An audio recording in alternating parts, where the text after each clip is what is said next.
Alright, welcome back. Hope everyone's having a lovely day, a lovely night wherever you're from, and real quick before we get started, as always, I want to give a lovely shout out to the channel members on this channel. So thank you so much to these lovely commanders here that you see on screen. Thank you guys so much for your guys' constant generosity and support to me as always. It really means a lot to me, so thank you guys so much. And if you guys are actually interested in becoming a lovely commander yourself, if you are interested in any of these cute and lovely emotes, the loyalty crown badges, if you want a special role in the Discord, make sure to join the Discord. But as always, if you choose to do so, thank you so much. Just remember, that's not the only way that you can support me. Just watching the content like you are right now is truly the best way. Liking, subscribing, and commenting, everything really does help, so thank you guys so much. And for today's video, we are getting close to rounding out Rita's banner, moving on to the preseason, where we get our lovely girl Diana. But before we do that, I want to give my final thoughts and final assessment of Rita, break down everything that she has. I'm sorry that this took so long, but honestly, despite me being so busy, I finally had the chance to really get to know her kit, do a couple save datas, and finally get through the save rift where I can feel more comfortable talking about her, because why would I talk about someone that I don't really know how to use, right? So with that being said, before we get started, I want to give a massive shout out to Smilegate for making this a paid promotion video.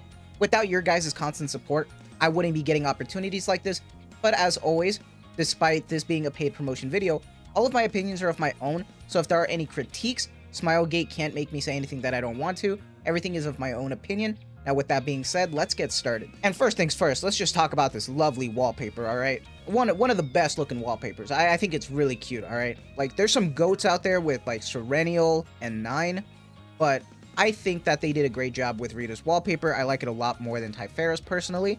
I still think it looks great. And when we're talking about the timing right now, the banner, it's kind of a mixed bag, because although Rita is a great character, she's also a standard.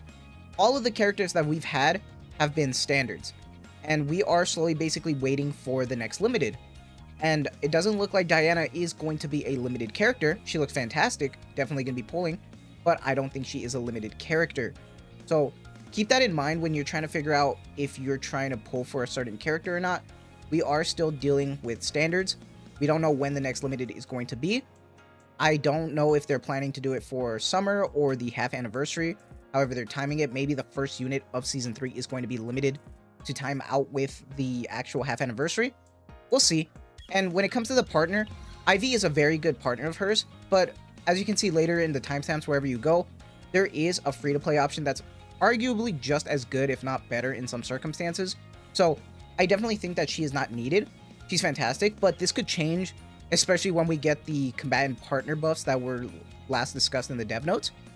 Now, let's go talk about our lovely girl Rita, because with Rita, there's some important things that we need to keep in mind. And when we're talking about the stats, if we quickly go look at the potentials, one thing that we do need to keep in mind is going to be her unique stat. If Rita's attack is greater than 800, you get plus 10% attack.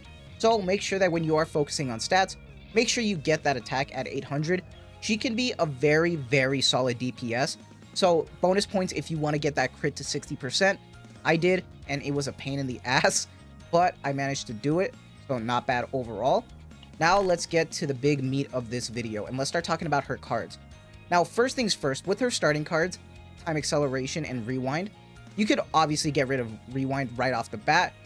Now, if we're talking about Time Acceleration, you can remove either both or just one and keep one, because when we're talking about Future Decreed, if you have like an Activate 3-cost card, this can still work, and this still does a good bit of damage. So it's not really the end of the world if you can only remove 2. So I kept one with one of my save datas, and I'll show you later. Now, when it comes to Chrono Archon, her unique initiation card, when a card is activated, you gain 1 Chronicle for each cost of that card. Remember, Chronicle is basically her new form of AP that she can build up so she can use on her own without actually using your AP that you use for the other combatants. And then when you reach Chrono Ascension, you're able to use that like AP that you build for Rita. So quickly keep that in mind. This is basically what kickstarts her whole deal. So this is always important to use right off the bat. Time Access Collapse, one of her better cards too, which has 360% damage. Increase the damage amount by 20% for each cost of cards in hand, max 200%. Some great Epiphanies there. And then Future Decreed, a skill card. Increase the cost of one 2-cost or lower card by 1 until used, then activate 1 random 3-cost card. And then we have Chrono Circle. You create 2 Fate Imprints, and then Fate Imprint right here is a Retain Exhaust card. 120% damage for each cost of the card, and then you increase the cost of all fate imprints in hand by 1 when this card leaves. So every time you use this, it's going to go up by 1. So go from 2 to 3 to 4 to 5, but obviously it will do more damage for each cost. So you kind of want to have so much AP built up. That's why it's really helpful to have a great Chrono Archon card, so you can build up that AP for her. And then Time Paradox. So this is a unique card, and you decrease all Chronicle, and you gain Chrono Ascension for each decreased. So rather than needing to go to the next turn, you're going to be able to use this right off the bat after you use this, and you can instantly use that AP that you were just building up, so you have the opportunity to use it. And this is very helpful when you're trying to build up a lot of attack in one turn. Now let's start talking about Epiphanies. There are a lot of Epiphanies, but I'm going to be honest, 100%, the first Epiphany that you get right here, where when Chrono Ascension is removed, you gain 3 Chronicle. This is very consistent and very useful, in my opinion. Is probably the best Chrono Archon Epiphany that you can get, and it's the most consistent. That's why I think this is the best one. Now, when we look at the second Epiphany, when a card is activated, at the end of the turn, 100% damage to a random enemy for each Chrono Ascension. In my opinion, I feel like it's not that great. It's just barely like a step up, maybe, because the default is still fine as is. So you gain nothing from this, but at the same time, you don't really lose much from the base Epiphany. And then Chrono Archon, Unique Initiation. When a card is exhausted, 1 Chronicle. Now, this can be very useful depending on the type of combatants that you have on your team. If you have Typhara or Orlia, where you're using a lot of exhaust cards, this can be very useful. It can be useful for Serenial, but one thing that I realized is that a lot of her cards are exhaust too, so it takes a second to ramp up to build that exhaust. So you won't really gain much for Rita right off the bat. So just pay attention to those exhaust cards, and I feel like Typhara and Orlia are the most consistent with that. This can still be a great second card, depending on what your team is. Now this one, when a card is discarded, you gain 1 Chronicle. In my opinion, this might be the weakest one, unless you're utilizing a lot of allies that have that discard function. But I feel like for the most part, the other 2 cards are probably better. And then this one, when a retain effect is activated, 1 Chronicle. Once again, this one is actually pretty good as well. If you're also using like Orlia, who has a lot of retain, this can be useful just depending on your combatants. But that's why I think I like this first one more, because you don't really have to worry about much. It's just all on her. And no matter what, you gain that 3 Chronicle. I feel like it's the most consistent. Now we move on, and let's start talking about Time Axis Collapse, which is one of my favorite cards because it's insanely powerful. Once again, the base Epiphany is like alright, but then once you get this first Epiphany right here, 540% damage, increase the damage amount by 20% for each cost of the cards in hand, max 200%. A 2-cost Time Axis Collapse build is one of my favorite builds. Unfortunately, my save data was a little wonky because I was still testing her out and stuff, so didn't really get the best results that I wanted, but this is still my personal favorite Time Axis Collapse card. Now for the second one, this one's a little interesting, and I've actually used this one, and it's pretty good, especially if you use her with characters that have 1-cost cards, like Serenial. This one's actually fun to use as well, but it's just a matter of getting the right cards in your hand at the time. Even though Serenial can spam cards in your hand, this might actually screw up some stuff, so you just have to be careful with that. But it's a 360% damage, increased damage amount by 30% for each 1-cost or lower card in hand. You can do a lot of spam damage with this, so that's why I really like it as well. This was the first one that I actually did. I had a lot of fun with this one, I'm not gonna lie. Then we have this one, which makes it a 3-cost Time Axis Collapse. Increase the damage of the next 3 attack cards of this unit used by 100%. This can actually be pretty good if you are doing a Fate Imprint build, so you can actually maximize the damage. And yes, you'll eat that cost, but I think it's worth it in that sense that you're going to be doing a big, like, one-shot kill kind of thing. So I think this is also a great card. And this one, with a retain, 480% damage, too vulnerable. When Chrono Ascension is gained, activate this card if in hand. So really, if you gain Chrono Ascension, this is kind of a free cost card. But here's the thing. If your team doesn't really have vulnerable, you can't really utilize this as much. So it really depends on the type of team that you have.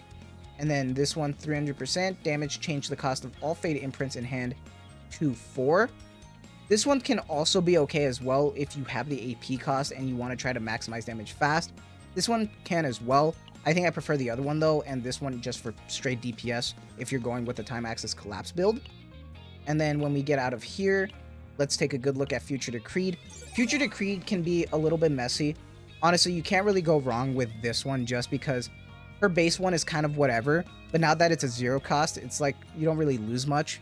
If you don't care about whatever the 2 cost or lower card is, you can't really lose much here, so I think that's fine. Then this one, which is probably my favorite, activate 1 random 3 cost attack card in hand. If you're playing her with 9, obviously this is a great support for her. Or if you are trying to utilize some of her Fate imprints right off the bat, or if you have one of her base cards, that's why I think this one's really useful to just have, like, why not? So it's not that bad.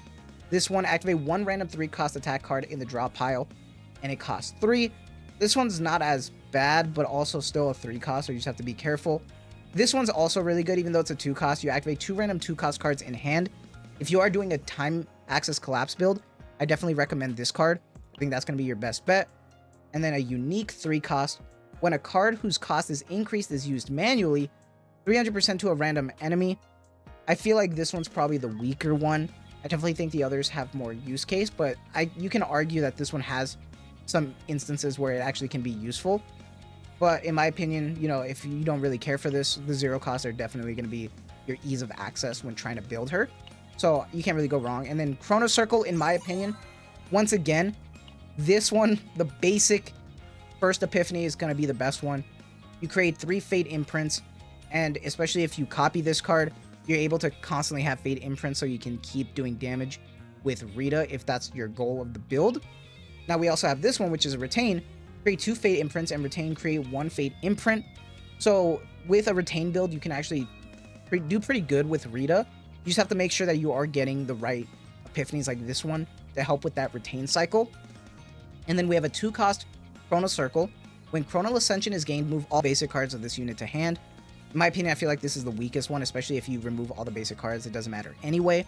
So I think this one's definitely the weakest.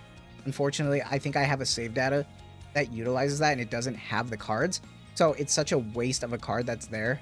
It's just sometimes you can't trigger another Epiphany or the meditation just doesn't work out for you.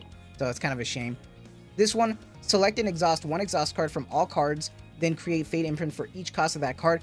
This can work depending on the exhaust card price. You can get a really expensive one, you can do something crazy with this, but that really depends, because obviously if you try to do this with someone like Serennial, it's going to be like 0 and it's not going to do anything. So yeah, just be very careful with that. And then we have this one. When Chronal Ascension is gained, draw 3 2-cost attack cards. Once again, if you are doing a time access collapse build, this can actually be very useful. That's definitely the way you want to go with this, and that's why it's built around that as well. But if you're doing a Chrono Circle 3 Fate imprint build, this is definitely the one to go with. And I will showcase all my save data later. And then obviously the Time Paradox skill, unique, no Epiphanies or anything, so just keep that in mind. Her Ego skill is also really good because she gets 6 Chronal Ascension and then increases damage amount of the next attack cards of this unit by 10%. So she actually gains that AP that you can use right away, just in case you run out and you still have a lot of cards in hand that you want to try to use to have more damage for that one turn. That's very useful to do as well. And obviously, you know, I kind of simped out a little bit with my card restoration, you know, it is what it is. Now with partners, like I mentioned, Ivy can be a very great character, increases the assigned command's attack by 8%. When a 2-cost or higher Justice attack card of the assigned command is used, you increase the damage of the assigned command's next attack card used by 25%. And the like extremely niche one, if a 2 to 3 to 4 cost attack card of the assigned command is used, gain 1 premonition, max 1 time each. Premonition, increase the assigned command's damage amount by 5%, max 3 stacks. So this can be very useful, and obviously she has some very specific things like the Justice, but especially that 2 to 3 to 4 cost. All right, that's definitely just Rita. Well, what if you don't want to have Ivy? Your next best bet is going to be a maxed out Eloise, because her passives are insane. You increase the assigned command's attack by 16%, and increase the damage amount of the assigned command's attack cards by 20%. That's really, really useful. Just straight attack damage for like Rita. So in some cases, you're better off just having a maxed out Eloise rather than a 0 duped out Ivy. Obviously a maxed Ivy is going to be better, but still in some cases you can argue that Eloise is going to be better. But obviously you're not here for the ego skill, and the ego skill for Ivy is giving 2 illusory erosion, which is increased damage amount taken from assigned commands 2 cost or higher attack cards by 20%. At the end of the turn, you decrease illusory erosion by 1. So still, you gain a lot more utility out of Ivy, but if you don't, your next best bet is going to be Eloise, and that's a fine slot. That's perfectly fine. Once again, partners are not necessary. So I wonder how the buffs are going to go to change that maybe. We'll see. Now let's move on to save data, because there are some builds that I have here that I like personally. I think this one's probably going to be my favorite one. Now, unfortunately, the one thing that I would change with this would be this Future Decreed. I couldn't get a good Epiphany on this, unfortunately, but I'm pretty happy with this. When there are 6 or more cards in hand, increase the damage amount by 25%. Crit chance, obviously that's going to be fantastic. And then Amorphous Cube for the just straight damage amount. But also, I actually got a nice little thing here. Increase the damage amount of 2 cost or higher attack cards by 25%. This is very important because this goes with my Time Axis Collapse build. Now, this one I'm using when a card, remove 3 Chronicle. So that one's the base, but I actually got a Divine Epiphany, so it made it 0. So that's great. Time Axis Collapse, obviously these are Divine Epiphanies that I got right here. Increases tenacity damage, but still I do think the base Epiphany, the single first one where it's just straight damage increase, is better. And then for the Chrono Circle, when Chronal Ascension is gained, draw 3 2-cost attack cards. Now, once again, for the Future Decreed, I would have done the one where you draw the 2 attack cards. Unfortunately, that just didn't pan out. So maybe I'll just have 9 on my team for this to utilize this. I think that'll probably be the best bet. But still very happy with this one. This wasn't the only one that I used though, because I also used this one. This one was a pain in the ass because I did keep a base card. And then for the Time Axis Collapse, I did get a copy card of that. But also for Chrono Circle, I kept a copy of that. And unfortunately, Future Decree just did not want to give me a good Epiphany. Now, the reason for utilizing Chrono Circle more here was because I actually wanted to use Veronica and Mika for the Great Rift. That was a pain in the ass, so I did that as well. This is when I was still learning, and it's kind of a mess of a build here. You can see that I don't really know what I'm doing here. Art is exhausted, 1 Chronicle. Wasn't really utilizing it the best because I did not have Typhara or Aurelia on my team, so I wasn't getting the best type of generation at the time. Utilizing the safe Time Axis Collapse here. Not a great Future Decreed. For some reason, I decided to copy that. You know what I mean? Like, I'm just here testing stuff. So I definitely think this one's probably my best one. And if I want to use the Chrono Circle, I'm going to be using this one between the two. But this one's definitely my personal favorite. Obviously, it's not going to be perfect for everybody, but that's how it is. Potentials, up to you if you really want to do the basic card upgrade. I personally don't care for it that much.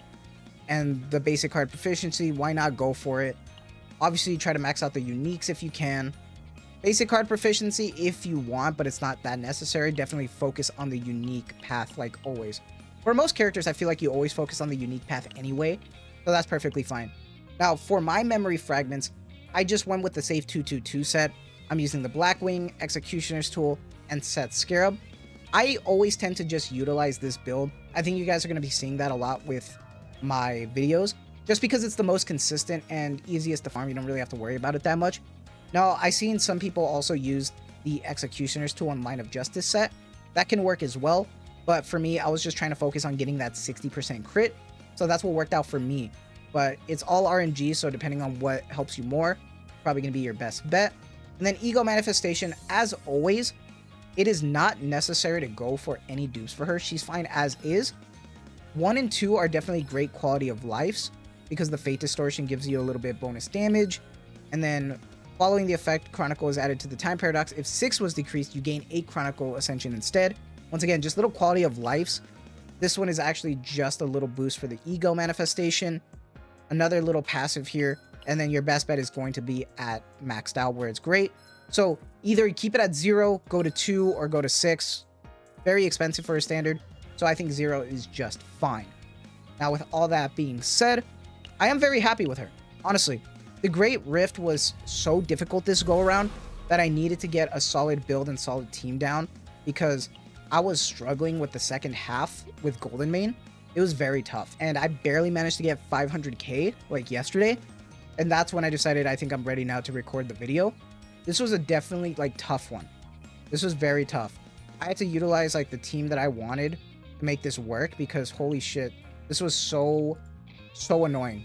Like, I'm not gonna lie.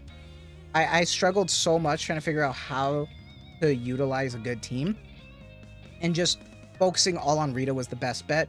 But that's gonna be enough yapping from me. I hope you guys enjoyed this video. Let me know what your thoughts are on Rita. I know this was very close to the end of the banner and I apologize, but I wanted to make sure I knew what I was talking about prior to making a video. I hope you guys understand. But that is going to be it from me, so I hope you guys have a lovely day, lovely night wherever you're from. And as always, thank you so much for the constant support. Take care and have a good one.